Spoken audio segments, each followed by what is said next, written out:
Hello' everyone, মোৰ অন্য এটা মিনি ভ্লগলৈ সকলোকে স্বাগতম। আশা কৰোঁ সকলো ভালে আছে। আজিৰ মিনি ভ্লগটো এয়া আমাৰ ঘৰৰ পৰা, মানে আজি বহু দিনৰ পৰা সকাম এভাগ আগবঢ়াই ৰখা হৈছিল, আজি ফাইনেলি কৰা হৈছে। এয়া ওচৰৰে জেঠাই, খুৰী, বৰমা সকলোখিনি আহি কামত সহায় কৰি দিছে। শাক কটাৰ পৰা বনোৱালৈকে তেখেতলোকে কৰিছে। এয়া মামা, মামী, জেঠাই। এইফালে আকৌ কথা পাতি থাকোঁতে আমি ভকতে আগফালে নাম আৰম্ভ কৰিলে। আমিও তাতে বহি গৈ নাম শুনিলোঁ। কিমান যে ভাল লাগে সঁচাকৈ এই পৰিৱেশটো। ঘৰখন যেন কিবা এটা পাতল পাতল অনুভৱ হ'ল সকামখন হোৱাৰ পিছৰ পৰা।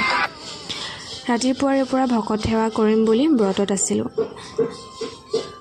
ভকত সেৱা কৰাৰ পিছত এয়া চাহ অলপ খালোঁ। কিমান যে ধুনীয়াকৈ আশীৰ্বাদ কৰিছে আমাৰ দুয়োজনকে, ঘৰখনকে। ভাল লাগি গ'ল মনটো। এয়া খানাও হৈ গ'ল। আজি মিনি ব্লগটো ইমানেই। বাই।